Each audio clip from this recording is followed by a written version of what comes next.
ఇది ఇలా వేసుకోవాలి. వేసుకొని ఇలా అపోజిట్ పొజిషన్లో మనం ఇలా వేసుకుంటే మనకు ఇంకొకటి ఏంటంటే, మనం ఇలా ఉన్నప్పుడు ఇలా వేసుకొని చూడండి, ఇలా వేసుకొని ఇలా స్టిచ్ వేసుకొని ఇలా అంటే మనకు కొంచెం ఇబ్బంది అనిపిస్తుంది.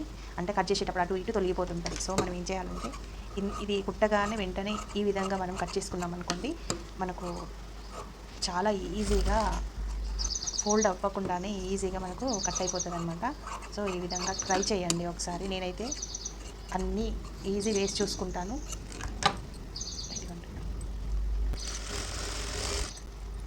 మనం ప్రతి కుట్టు డబుల్ కుట్టు వేసేటప్పుడు ప్రతిసారి మనము క్లాత్ని లైనింగ్ సైడే పెట్టాలి. ఇంకా కొంచెం ఇది ఇలా సాగినట్టుగా అంటేనే మనకు నీట్గా వస్తుంది. టెన్షన్ మందం మనం వేసుకోవచ్చు, అప్పుడు చాలా నీట్గా కనబడుతుంది. చూడండి, ఈ విధంగా మనకు కరెక్ట్గా వస్తుంది. ఓకే.